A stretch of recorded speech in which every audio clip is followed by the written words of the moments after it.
Assalamualaikum warahmatullahi wabarakatuh.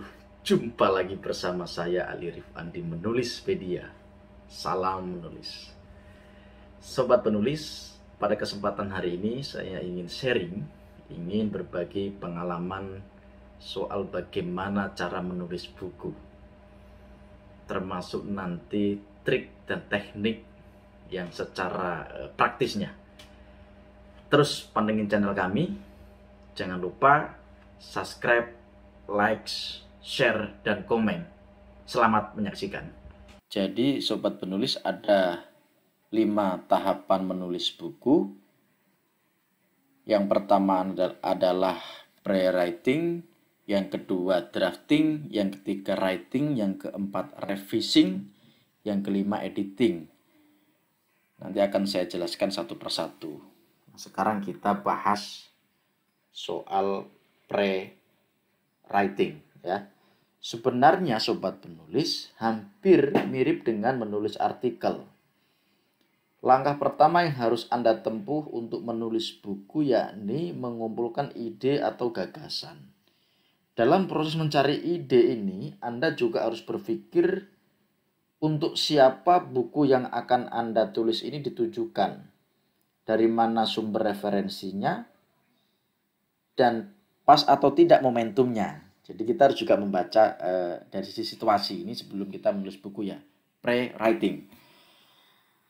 Nah, pertimbangan-pertimbangan seperti ini penting sobat penulis karena pertimbangan penerbit mau menerbitkan tulisan Anda tidak cukup melihat kualitas tulisan Anda, tetapi juga apakah buku tersebut pas atau tidak momentumnya. Begitu. Jadi kualitas ya penting, tapi momentum juga penting. Nah, ini kita bicara pre-writing. Tahapan pertama. Tahapan kedua adalah drafting.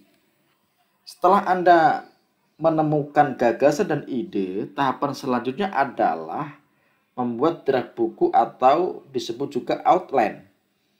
Hal ini penting Anda lakukan agar penulisan terarah dan tetap fokus pada gagasan yang akan Anda sampaikan, tidak melenceng ke persoalan lain yang sebetulnya tidak perlu dibahas dalam buku tersebut.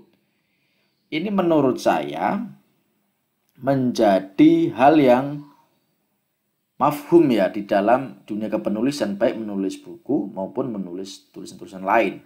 Termasuk ketika sobat menulis artikel, cerpen dan puisi juga, draft itu juga penting. Draft itu salah satu fungsinya juga untuk membuat tulisan kita fokus. Nah, ini tahapan kedua. Tahapan ketiga adalah writing. Setelah draft jadi, langkah berikutnya adalah menulis. Tentu, menulis buku sangat berbeda dengan menulis tulisan non-fiksi lainnya seperti artikel maupun resensi. Jika artikel bisa ditulis dalam waktu yang pendek, seperti 4 jam atau sehari, menulis buku memerlukan waktu yang panjang sobat penulis. Menulis buku juga butuh komitmen dan konsistensi yang tinggi. Makanya buatlah waktu khusus dalam sehari menulis buku seperti habis subuh atau di pagi hari. Tidak usah banyak-banyak. Dalam sehari tulislah 5 halaman tapi dilakukan secara konsisten. Itu sobat penulis jauh lebih baik ya ketimbang Anda menulis sehari langsung 20 halaman. Begitu setelah menulis 20 halaman besoknya tepar. Jadi nggak jadi tulisan itu. Tulislah sesuai dengan acuan yang ada di draft dan jangan melakukan pengeditan selama proses penulisan. Jadi seperti yang pernah saya sampaikan teknik menulis artikel, jadi bedakan antara proses menulis dan proses editing.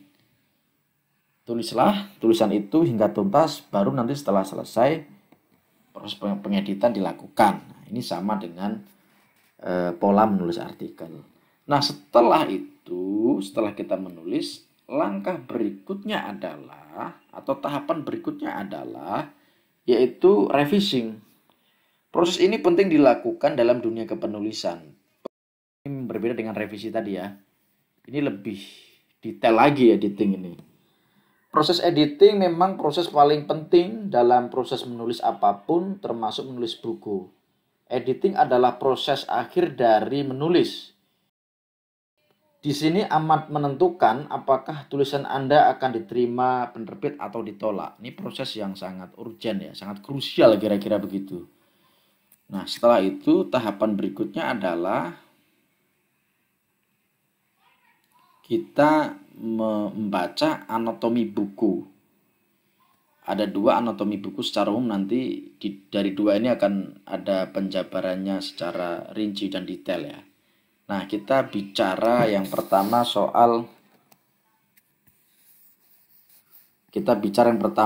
cover buku atau sampul buku. Ada 1, 2, 3, 4, 5 ya. 5 yang terdiri dari cover buku ya.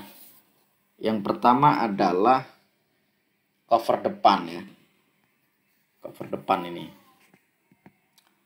Nah, cover sangat memengaruhi daya tarik sebuah buku. Sebab persepsi awal terhadap buku ada di sini ya, sobat penulis. Setiap datang ke toko atau sebuah pameran buku, yang pertama kali dipandang adalah pajangan buku berbentuk cover buku. Menarik ataukah tidak? Cover depan biasanya berisi judul, nama penulis, nama pemberi pengantar atau sambutan, serta logo atau nama penerbit. Nah, ini cover depan ya. Kemudian sobat penulis ada namanya cover belakang. Cover belakang ini biasanya berisi judul buku, sinopsis, biografi penulis, ISBN, beserta barcode-nya, dan alamat penerbit sekaligus logonya. Ini cover belakang. Kemudian sobat penulis ada namanya panggung buku. Apa itu panggung buku? Buku yang memiliki ketebalan tertentu biasanya memiliki panggung buku. Khusus untuk buku tebal ini ya. Panggung buku berisi nama pengarang, nama penerbit, dan logo penerbit. Nah, setelah itu kita coba lihat ini, kita jelaskan soal endorsement ya. Endorsement semacam dukungan atau pujian terhadap buku dari pembaca. Ya, orang-orang ahli atau orang terkenal untuk menambah daya pikat buku yang ditulis di cover buku atau cover belakang. Jadi endorsement ini ya, kalau kita misalkan nulis buku apa, buku politik ya, nanti para tokoh-tokoh di bidang politik coba kita minta endorsementnya kan. Endorsement itu tidak banyak, ya 1, 2, 3 paragraf gitu. Kalau kita nulis buku tentang pendidikan ya kita minta endorsement dari pakar-pakar pendidikan, tokoh-tokoh pendidikan untuk mengendorse buku kita. Tujuannya apa? Tujuannya makin memikat pembaca, makin membuat pembaca tertarik untuk membeli buku kita. Nah, kemudian sampul buku yang terakhir adalah lidah cover. Ya, lidah cover ini jarang ada, buku tertentu saja sebenarnya ini. Biasanya berisi foto beserta riwayat hidup pengarang atau ringkasan buku yang dihadirkan untuk kepentingan estetika dan eksklusivitas buku. Nah, ini lidah cover ya. Di beberapa memang ada, beberapa tidak, nggak semua buku. Nah, itu sobat penulis soal cover buku. Nah, sekarang coba kita bahas soal perwajahan buku ya. Apa aja perwajahan buku? Pertama adalah ukuran buku. Nah, ini perlu saya jelaskan. Masalah ukuran buku ini sangat berhubungan dengan materi atau isi ya. Sebuah novel biasanya memiliki ukuran yang berbeda dengan buku pelajaran. Buku pelajaran biasanya lebih panjang dan lebih lebar. Jadi ini ukuran buku. Nah, kemudian yang kedua kan bidang cetak ya. Ada namanya bidang cetak. Dalam setiap halaman isi buku, kita melihat bagian yang kosong di setiap pinggir-pinggirnya atau bisa disebut margin. Selain untuk keindahan, bagian tersebut berfungsi mengamankan materi kesalahan cetak. Ya. Sedangkan bagian yang berisi tulisan biasanya dinamakan bidang cetak. Nah, ini namanya bidang cetak. Kemudian perwajahan buku berikutnya adalah pemilihan huruf. Pemilihan huruf ini. Jenis huruf atau font, ukuran huruf, dan jarak antar baris. Sangat penting dalam pembuatan buku. Ketiga hal tersebut selain untuk kepentingan estetika juga akan menentukan enak atau tidak buku dibaca ya.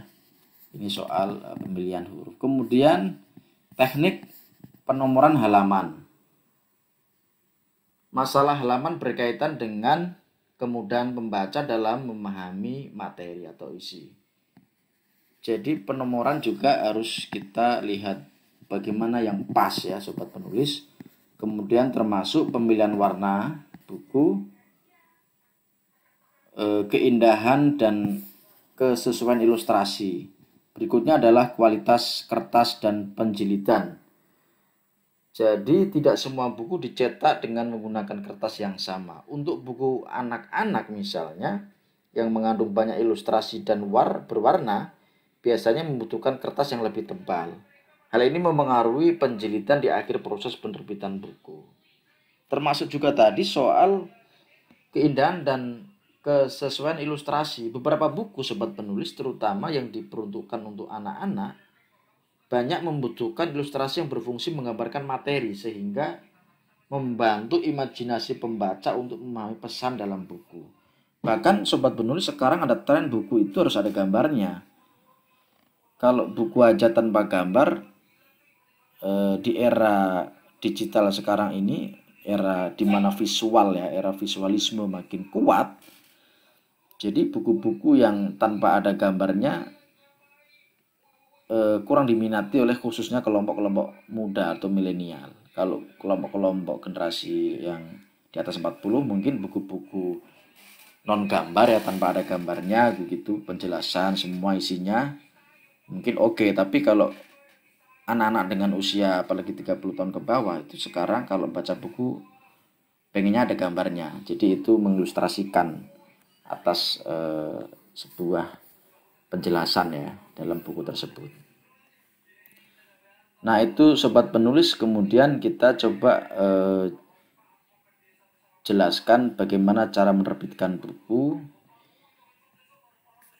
Ini ada 2 dan ini sobat penulis sudah saya jelaskan di buku saya ya. Judulnya itu Jenius Menerbitkan Karangan Ilmiah. Salah satunya adalah buku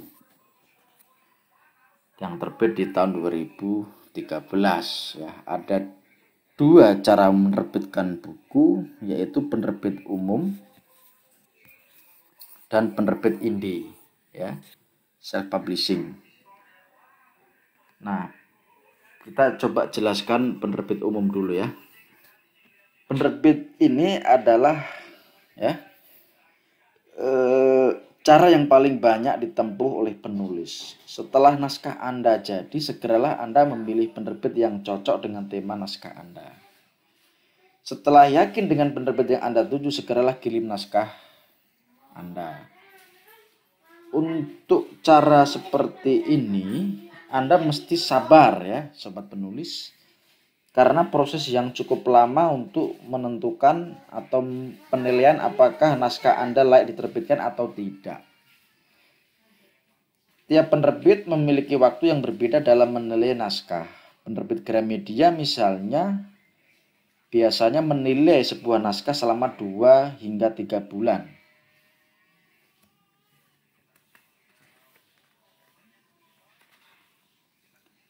Penerbit Mizan 1 bulan hingga 3 bulan. Penerbit Buana Ilmu Populer misalnya menyeleksi selama 60 hari. Penerbit Elx Media melakukannya dalam waktu yang lebih pendek, yakni sebulan, dan seterusnya.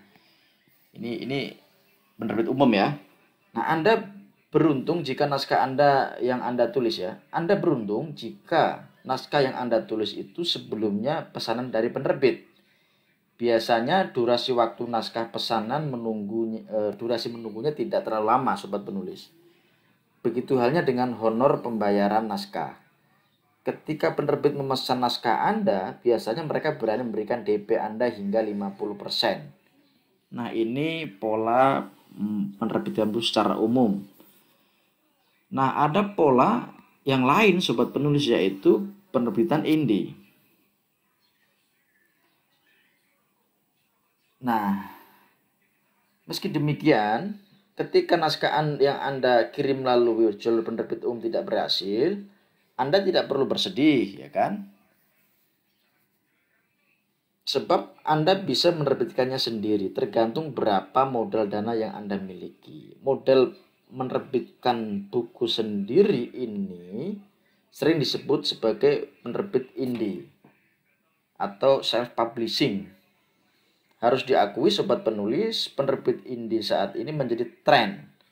Penerbit indie adalah sebuah alternatif untuk menerbitkan buku atau media lain yang dilakukan sendiri oleh penulis naskah.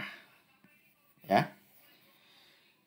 Meskipun dalam penjualan, penerbit indie memiliki persentase pasar yang sangat kecil dibandingkan dengan penerbit umum, akan tetapi sobat penulis, model ini telah hadir menjadi sebuah bentuk baru. Ya. Penerbit model ini juga terbilang prospek. Banyak buku yang dengan model penerbit indie laris manis di pasaran karena Anda juga bisa mendistribusikan buku-buku seperti Gramedia dan lain sebagainya. Penerbit indie itu apakah bisa dipajang di Gramedia? Bisa. Jadi tidak hanya di penerbit umum, penerbit indie juga kita bisa pasang di toko-toko Gramedia. Jadi memang trennya memang self-publishing sobat penulis. Jadi ini dua cara secara umum bagaimana cara menerbitkan buku. Jadi sobat penulis kalau punya karya, sobat penulis jangan bersedih ketika ditolak oleh penerbit-penerbit umum, penerbit-penerbit yang mudah mainstream, yang sudah populer. Anda punya alternatif yaitu dengan menerbitkan sendiri. Nah, secara detail sebenarnya nanti akan saya jelaskan juga materi ini suatu saat ya. Secara taktis bagaimana cara menerbitkan buku secara mandiri.